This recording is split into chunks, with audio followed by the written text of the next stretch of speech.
चीन ने तिब्बत में अपनी एक पनबिजली परियोजना के लिए ब्रह्मपुत्र की एक सहायक नदी का पानी रोक दिया है। चीन की समाचार एजेंसी शिन्हुआ के अनुसार चीन का यह कहना है कि वो इससे बिजली पैदा करेगा, पानी का इस्तेमाल सिंचाई के लिए करेगा और साथ ही इससे बाढ़ पर काबू पाने में मदद मिलेगी। लेकिन भारत और बांग्लादेश को इससे दिक्कत हो सकती है, क्योंकि इससे उनके इलाके में रहने वाले लाखों लोगों का पानी रुक सकता है। चीन से निकलकर ब्रह्मपुत्र नदी भारत के पूर्वोत्तर राज्यों अरुणाचल प्रदेश और असम से होती हुई बांग्लादेश तक जाती है। शिन्हुआ के मुताबिक चीन ने इस पनबिजली परियोजना पर साल 2014 में काम शुरू किया था, जिसे साल 2019 तक पूरा करना है। लेकिन सवाल ये उठ रहा है कि ब्रह्मपुत्र की सहायक नदी का जिस तरह से चीन ने पानी रोका है हाइड्रो प्रोजेक्ट के लिए, क्या वो पाकिस्तान के साथ दोस्ती निभाने का चीन का एक तरीका है, जिससे भारत के लिए रोड़े अटका रहा है चीन? आपको बता दें, जिस तरह से ब्रह्मपुत्र की सहायक नदी का पानी रोका गया है, उससे असम और अरुणाचल सहित पूर्वोत्तर के राज्यों को पानी की दिक्कत हो सकती है। तिब्बत में अपनी एक पनबिजली परियोजना के लिए ब्रह्मपुत्र की सहायक नदी का पानी चीन ने रोक दिया है। चीन का यह दावा है कि इस पानी का इस्तेमाल सिंचाई और बिजली पैदा करने के लिए होगा और इस वजह से अपने हाइड्रो प्रोजेक्ट के लिए उसने इस पानी को रोक दिया।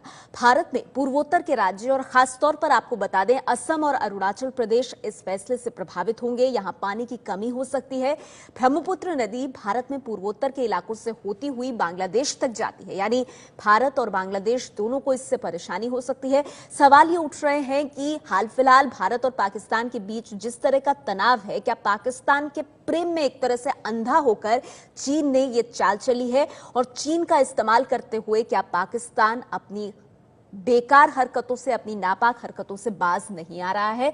और उसी क्रम में ताजा जानकारी ये कि चीन ने ब्रह्मपुत्र की सहायक नदी का पानी रोक दिया है। जैसा कि हम आपको बता रहे हैं, जो ब्रह्मपुत्र नदी है, इसकी जो सहायक जो ट्रिब्यूटरी है, ये भारत से होते हुए बांग्लादेश जाती है। तिब्बत में अपनी पनबिजली परियोजना के लिए चीन ने यह फैसला लिया है।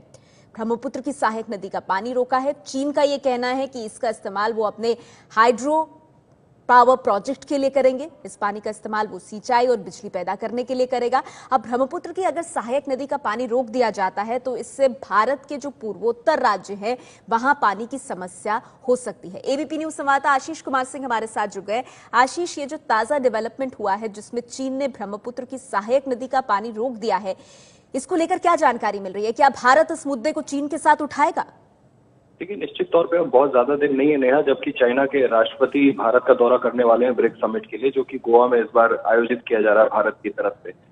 जो हमें सूत्रों से जानकारी है उसके मुताबिक भारत इस फैसले से जरूर भारत को ठेस पहुंची है। हालांकि भारत ने अभी तक कोई प्रतिक्रिया दी नहीं है। आपको याद होगा, सरताज अजीज ने कुछ दिनों पहले इस बात की धमकी दी थी कि भारत अगर अपने पोजीशन को सख्त करता है तो चाइना ब्रह्मपुत्र को अपने एंड पे रोक सकता है, और आखिरकार वही किया। एक दिन पहले मसूद अजहर की जो वीटो का पावर है चाइना ने उसको यूएन में एक्सटेंड कर दिया, और साथ ही ब्रह्मपुत्र के एक ट्रिब्यूटरी को तिब्बत में रोक दिया गया है, और ये बहाना दिया गया है कि वहां चाइना एक बांध बनाना चाहता है।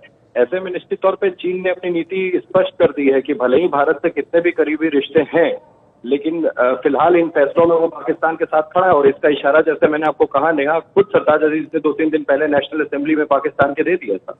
बहुत अहम बात आप कह रहे हैं आशीष, बहुत बहुत शुक्रिया आपका इस जानकारी के लिए। तो जैसा आशीष बता रहे हैं कि चीन लगातार परेशानियां पैदा कर रहा है भारत के लिए, और जैसा आशीष ने भी कहा, सरताज अजीज ने ब्रह्मपुत्र को लेकर चीन की चाल की धमकी भी पहले ही भारत को दे दी थी।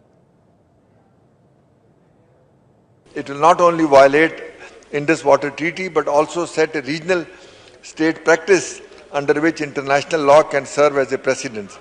It will provide China, for example, a justification to consider suspension of waters of the Brahmaputra river.